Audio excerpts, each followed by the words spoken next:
नमस्कार दोस्तों, क्या आपने कभी सोचा है कि जीवन में कर्म करना ज़रूरी है या त्याग देना?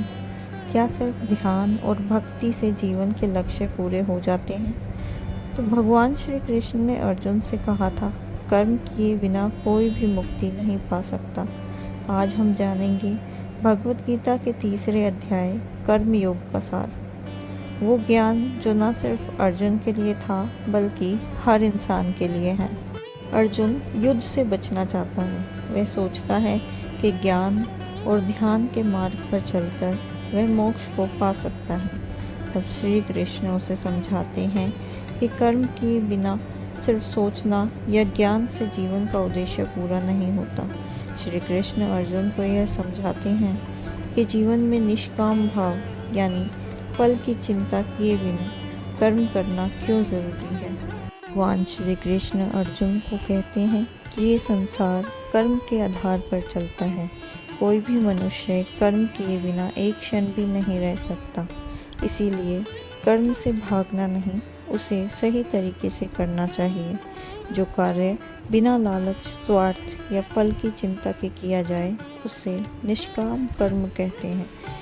श्री कृष्ण कहते हैं, तेरा अधिकार केवल कर्म पर है, फल पर नहीं।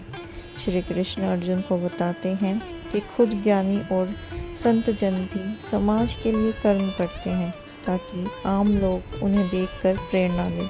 कुछ लोग सोचते हैं कि संसार छोड़कर जंगलों में जाकर बैठना ही मुक्ति का रास्ता है, लेकिन श्री कृष्ण कहते हैं कि कर्म त्यागना नहीं, कर्म में योग लागना ज़रूरी है। यानी मन को शुद्ध करके हर काम को ईश्वर को अर्पण समझ के करना चाहिए। हर व्यक्ति के स्वभाव के अनुसार उसका कर्तव्य होता है। क्षत्रिय का कर्तव्य है युद्ध करना, ब्राह्मण का है ज्ञान देना और अपने स्वभाव के अनुसार ही कर्म करना धर्म है। मनुष्य का सबसे बड़ा शत्रु है अत्यधिक इच्छाएं। जब इच्छाएं पूरी नहीं होती तो क्रोध आता है और फिर विनाश होता है। इसीलिए इन पर नियंत्रण करना ही सच्चा तप माना जाता है। जीवन से भागो मत, कर्म करो, दूसरों की भलाई के लिए कार्य करो, फल की चिंता छोड़ दो, बस ईमानदारी से अपना काम करो। मोह, लाभ और क्रोध पर नियंत्रण रखो। कर्म ही योग है। हर मनुष्य को अपने कर्तव्य का पालन करते हुए निष्काम भाव से ईश्वर को समर्पित होकर कार्य करना चाहिए। यही मोक्ष का मार्ग है।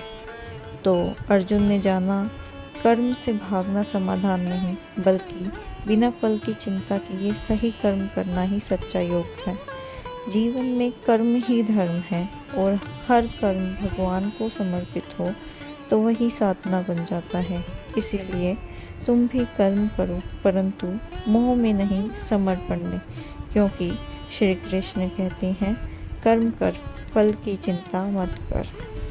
अब प्रश्न ये नहीं कि तुम्हें क्या करना है, प्रश्न ये है कि तुम उसे किस भावना से कर रहे हो। यही है कर्म योग की सच्ची भावना। तो ये था भगवत गीता के तीसरे अध्याय का सार। आशा है आपको ये सार पसंद आया होगा। अगर पसंद आया हो तो वीडियो को लाइक करें, शेयर करें और मेरे चैनल को सब्सक्राइब करना ना भूलें। तो मिलते हैं अगले अध्याय में। तब तक के लिए जय श्री कृष्ण।